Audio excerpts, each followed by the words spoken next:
Hello. अभी हम देखेंगे capacitance of spherical capacitor. Previous हमने देखा था capacitance of spherical capacitor, but इसमें अभी हम देखेंगे, देखो क्या है।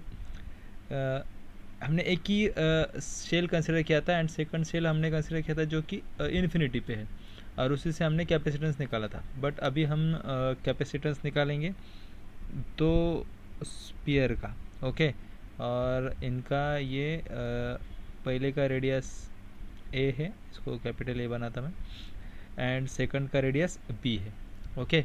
अब मैंने क्या किया है, इनर सेल को चार्ज दिया है क्यू।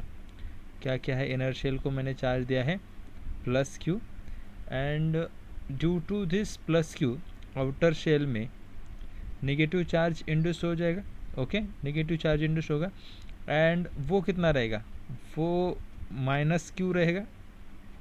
वो कितना रहेगा, माइनस क्यू, ओके। तो इनसाइड में माइनस क्यू आ जाएगा, मतलब माइनस क्यू चार्जेस इनसाइड में आ जाएंगे एंड प्लस क्यू चार्जेस उसके आउटसाइड में आ जाएंगे, ओके। तो ये क्या है, प्लस क्यू, इतने चार्जेस इस शेल में आ जाएंगे, ओके। एंड अगर मैंने इस सिचुएशन को अब मैंने ग्राउंड कर दिया तो ये सारे प्लस क्यू यहाँ से निकल जाएंगे। तो शेल बी का इसको शेल बी का पोटेंशियल वी बी बोलता हूँ मैं उसको, वो कितना हो जाएगा, ज़ीरो हो जाएगा, ओके। तो शेल बी का पोटेंशियल मेरा ज़ीरो बन जाएगा। तो इस तरह हमारी कुछ फिगर जो है वो यहाँ पर मैं एक बार फिर से ड्रॉ करता हूँ। जो फिगर है हमारी कुछ इस तरह बन जाएगी, समझ में आ रहा है। तो ये रेडियस है इसका ए एंड ये रेडियस है इसका बी, ओके। यहाँ पर प्लस चार्जेस मैंने दिए हैं एंड इसकी वजह से यहाँ पर नेगेटिव नेगेटिव नेगेटिव नेगेटिव इतने चार्जेस आए। तो सेम चार्जेस आए हैं एंड इनके कारण जो भी इलेक्ट्रिक फील्ड बनेगी, थोड़ा सा मैं कलरफुल बना देता हूँ उसको। इनके कारण जो भी इलेक्ट्रिक फील्ड बनेगी वो यहाँ से पॉजिटिव टू नेगेटिव इस तरह बन जाएगी, ओके।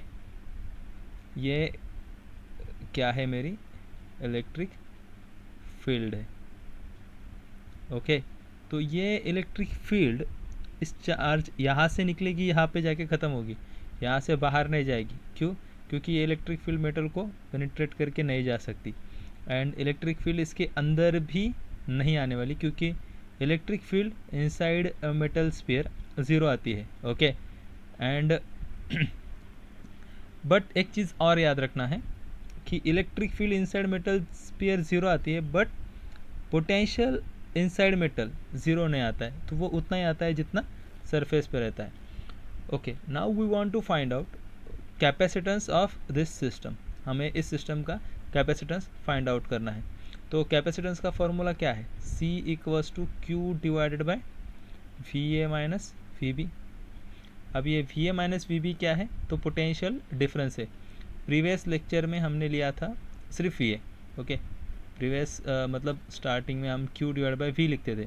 तो उस टाइम पे हम second point mostly second point हम कहाँ पर कंसिडर करते थे, सेकंड पॉइंट हम एट इन्फिनिटी पे कंसिडर करते थे। अभी हम ऐसे करने की ज़रूरत नहीं, क्योंकि हमारे पास दो शेल है। तो सेकंड शेल हमारा इन्फिनिटी पे नहीं, हमारा यहीं पर है, तो हम उसका पोटेंशियल निकाल सकते हैं, ओके। अब हम स्टार्टिंग में वी ए निकालेंगे। वी ए क्या है, वी ए जो है वो है potential of shell A, okay. V A क्या है हमारा, पोटेंशियल ऑफ शेल ए। तो देखो पोटेंशियल ऑफ शेल ए को हम किस तरह निकालने वाले हैं। तो पोटेंशियल ऑफ शेल ए का जो है वो देखो, ये शेल ए है, ओके। एंड इसके ऊपर चार्जेस है, पॉजिटिव चार्जेस जो हमने दिए हैं, ओके। तो हमने जो चार्जेस दिए वो पॉजिटिव चार्जेस है, और हमें पता है कि अगर एक स्पीयर हमने लिया है तो स्पीयर पे अगर चार्जेस है, मेटल चार्जेस आ जाते हैं, तो उसके कारण पोटेंशियल कितना आता है स्पीयर पे, के क्यू डिवाइडेड बाय ए बराबर है potential due to the sphere. ये हमने इलेक्ट्रोस्टैटिक्स में पढ़ा है, प्लस अब इस शेल ए पे बी के कारण भी कुछ पोटेंशियल आने वाला है। ए शेल पे बी के कारण भी कुछ पोटेंशियल आने वाला है, तो वो क्या आने वाला है, K minus Q divided by B, K minus Q divided by B. अब बी क्या है, देखो इसमें बहुत सारे बच्चे गलती करते हैं। अब बी के कारण ए पे कितना पोटेंशियल आने वाला है, तो वो के क्यू बाय बी आने वाला है।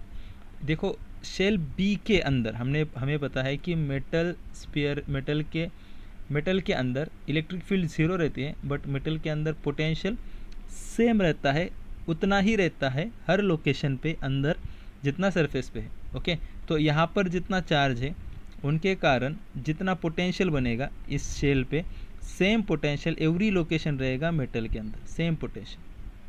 अंडरस्टैंड?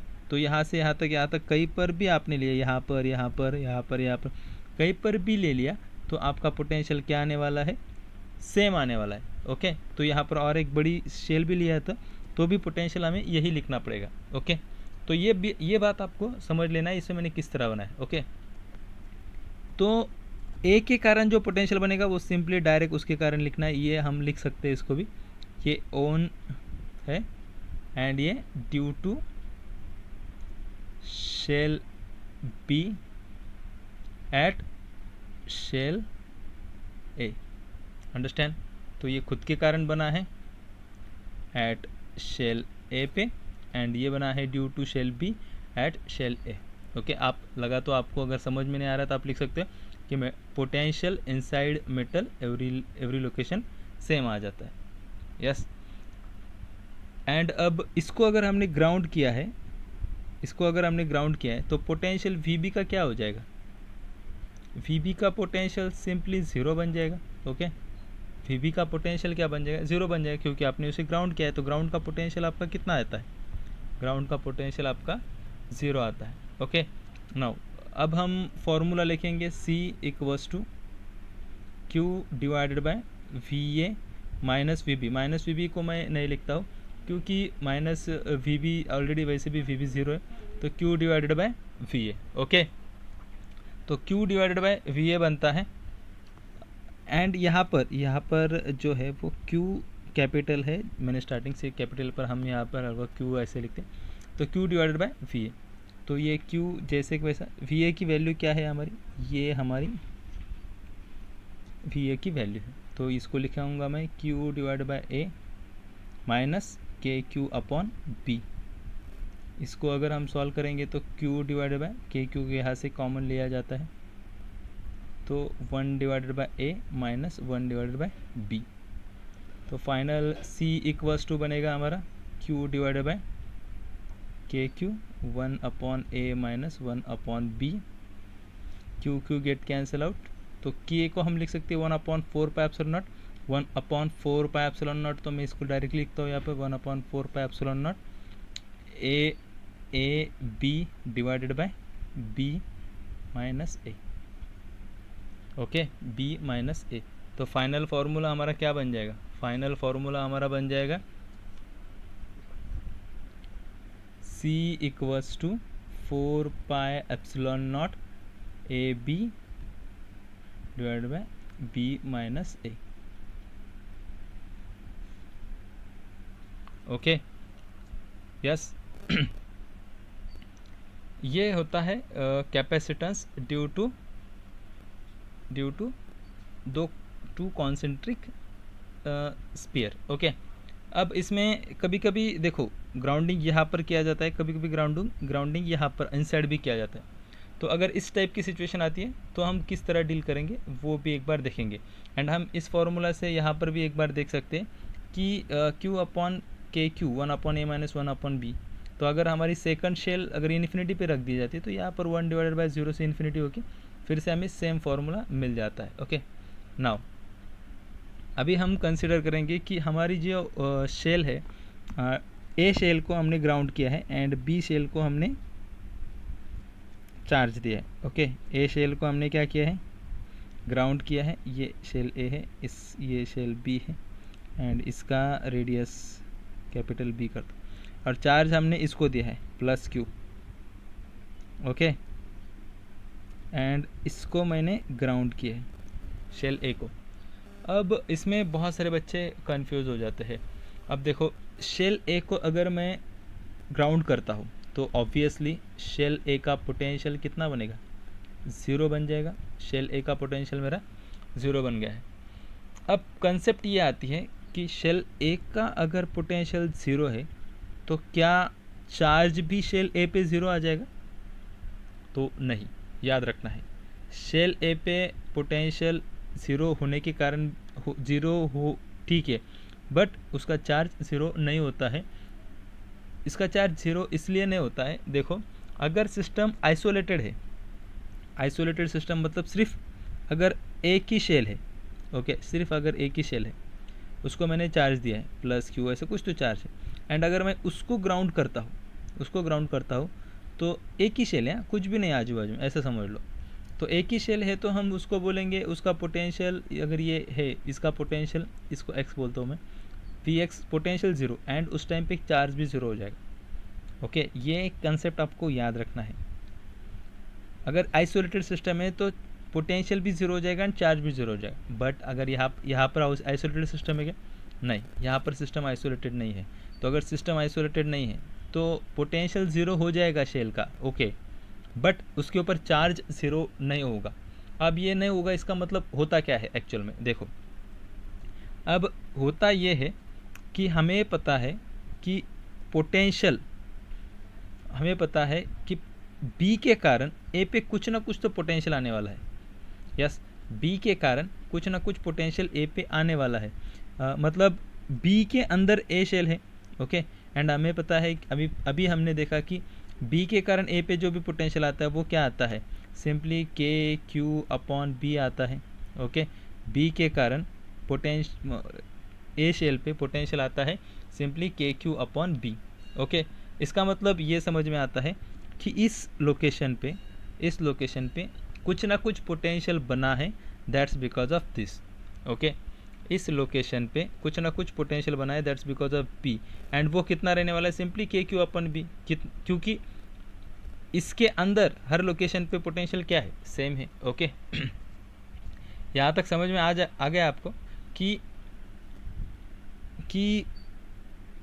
इसके कारण यहाँ पर कुछ पोटेंशियल बन रहा है, पॉजिटिव पोटेंशियल। ओके, बट अब दो चीज़ हो रही है, इसके कारण पोटेंशियल बन रहा है इस लोकेशन पे, एंड हमने उस चीज़ को ग्राउंड भी किया है। तो होना क्या चाहिए, मतलब दो चीज़ें हो रही, पोटेंशियल भी आ रहा है और हमने ग्राउंड भी किया है, तो ओवरऑल होना चाहिए वी ए शुड बी 0।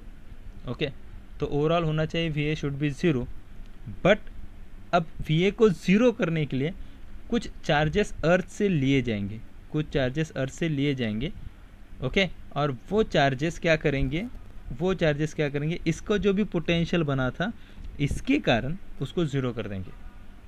समझ में आ रहा है मैंने क्या बोला? मैंने एक बार मैं फिर से बोल देता हूँ, ये बहुत इंपॉर्टेंट कंसेप्ट है कि इसके कारण यहाँ पर कुछ पोटेंशियल बन रहा है, ओके, बट हमने इसको ग्राउंड किया है तो इसका पोटेंशियल 0 बनना चाहिए। तो इसका पोटेंशियल अगर 0 बनना चाहिए तो प्रीवियस पोटेंशियल को 0 करने के लिए जो भी इसके कारण बना था, प्रीवियस पोटेंशियल 0 बनाने के लिए जो भी इसके कारण बना था, कुछ चार्जेस यहाँ से आ जाएंगे अर्थ से, ओके, इसको 0 करने के लिए, और उस चार्जेस को हम बोलेंगे क्यू ई। और ये क्यू आए हैं क्योंकि इस चार्जेस को बनाना है इसको 0। वो क्यू ई जो चार्जेस है जो कि अर्थ से आए, वो इसको क्या करना चाहते हैं, 0 बनाना चाहते हैं। ओके, क्योंकि हमने इसको ग्राउंड किया है, और इस यहाँ पर पोटेंशियल किसके कारण बना था, इसके कारण कुछ पोटेंशियल बना था, और हमने अगर ग्राउंड किया तो इसका पोटेंशियल 0 बनना चाहिए। यस, ये समझ में आ गया आपको? तो इसको बोलते हैं हम क्यू ई और इंड्यूस्ड चार्जेस। ओके, नाउ इसको निकालते कैसे, देखो इसको निकालते कैसे, तो हम इसको सिंपल वे से निकालते, वी ए इक्वस टू यहाँ पर जो भी चार्जेस है, देखो यहाँ पर पोटेंशियल किस के कारण आने वाला है, वी ए मतलब पोटेंशियल ऑफ शेल ए, इसके पास पोटेंशियल किसके कारण इसके कारण आने वाला है, जो कि जिसको हम लिख सकते हैं K Q upon B. Okay, and और plus K Q E upon A. समझ में आया क्या? के क्यू अपॉन ए क्या है, यहाँ पर कुछ पोटेंशियल बना था ड्यू टू दिस, एंड वो पोटेंशियल 0 करने के लिए कुछ चार्जेस लिए गए थे अर्थ से, एंड वो चार्जेस क्या है, आपके क्यू ई है। तो इसके कारण यहाँ पर कुछ चार्जेस आए थे। ओके, अब इसको माइनस लिखेंगे हम, इसके कुछ चार्जेस आए थे QE, और वो चार्जेस क्या है, देखो अब माइनस प्लस ये एग्जैक्टली हम इस टाइम पे नहीं बोल सकते, वो हम बाद में बोलेंगे। ओके, तो अभी हम बोलेंगे सिर्फ QE चार्जेस यहाँ आए थे जो कि इसका पोटेंशियल ज़ीरो करने के लिए। ओके, तो अब यहाँ से हम QE निकालेंगे तो कितने चार्जेस आए थे, तो VA की वैल्यू कितनी है, 0 है, हमने पहले ही बोला था क्योंकि ग्राउंड किया, और ग्राउंड उसको 0 बनाने के लिए तो यहाँ से चार्जेस आए थे। तो QE जो है वो मिलेगा हमें, K get cancel out, QE equals to मिलेगा, मैं इसे सॉल्व करके दिखाता हूँ। सो KQ/B इक्वल्स टू, इसको यहाँ पे लेके जाते हैं माइनस KQE/A, तो हम QE को लिख सकते हैं, के यहाँ पर cancel out, QA/B minus, understand. तो कितने चार्जेस यहाँ पर आए हैं, यहाँ पर कितने शेल ए पे कितने चार्जेस आए हैं ग्राउंड से, to make potential of shell A 0, और उसको 0 बनाना क्यों है, क्योंकि हमने उसे ग्राउंड किया है। ओके, अब 0 बनाना है क्यों, क्योंकि हमने उसे ग्राउंड किया है, और यहाँ पर पोटेंशियल फिर किसका आया था, बी का पोटेंशियल आया था। ओके, आई होप सो आपको ये बात अच्छे से क्लियर हो गई होंगी, थोड़ा सा डिफिकल्ट जाता है कभी कभी इसे समझने, बट इतना भी डिफिकल्ट नहीं। ओके, तो ये हो गया QE जो चार्ज आए थे शेल ए पे। नाउ अब फंडा बहुत सिंपल हो गया, तो अभी हम क्या करेंगे, C equals to Q divided by VB minus VA। Okay, C capacitance C equals to Q divided by VB minus VA, पहले इसमें हमने क्या लिया था, VA माइनस VB, अब क्या लिखेंगे, VB माइनस VA, क्योंकि B को चार्ज दिया था और A पे, और हम उसकी इलेक्ट्रिक फील्ड के साथ ही जा रहे हैं। ओके, इलेक्ट्रिक फील्ड के साथ ही लिख रहे हैं, तो VB माइनस VA। ओके, अब VB माइनस VA हम लिखेंगे, तो देखो इसका इक्वेशन कैसे बनता है, VB माइनस VA। ओके, तो VA इक्वल्स टू 0 है, तो हम directly Q divided by VB लिखेंगे, and C equals to Q divided by VB। Now we want to find out potential at shell B, तो potential at shell B पर हम क्या लिखेंगे, अब सिंपली इसके कारण, ये देखो इसका खुद का पहले पोटेंशियल निकालेंगे हम, तो उसका खुद का पहला देखो यहाँ पर मैं लिख लेता हूँ, VB का पोटेंशियल कितना आएगा, इसका खुद का पोटेंशियल क्या आ जाएगा, KQ/B, yes KQ/B, and plus इसके पास कुछ चार्जेस आए थे अर्थ से जिसको हमने QE बोला था, उसको हम लिखेंगे KQE/A लिखेंगे या B लिखेंगे, B लिखना है, A लिखना है, A, क्योंकि इसके कारण इस लोकेशन पे पोटेंशियल निकालना है, इसके कारण इस लोकेशन पे निकालना है, तो इसका यहाँ पर B लिखेंगे, इसके कारण इस लोकेशन पे, मतलब यहाँ से निकल के इस लोकेशन पे, तो B लिखेंगे हम। ओके, तो KQ/B प्लस KQE/B, ये हो गया हमारी B की वैल्यू। नाउ हम इसको जस्ट इस इक्वेशन में प्लेस कर देंगे, ये आ गया KQ/B जो खुद के कारण है, एंड प्लस KQE/B जो शेल A के पास है, और QE क्या है, जो हमारे चार्जेस अर्थ से आए थे जिसको शेल A को 0 करना था। ओके, और शेल A के पास पोटेंशियल कहाँ से आया था, B के कारण। यहाँ तक आ गए हम। Now C equals to Q divided by KQ/B plus KQE/B। Okay, अब QE को हम क्या लिख सकते, माइनस QA/B, तो हम इसको लिखेंगे Q divided by KQ/B minus KQA divided by B square. Okay, अब यहाँ से, अब अगर हम यहाँ से इसको थोड़ा सा देख लो, अब यहाँ पे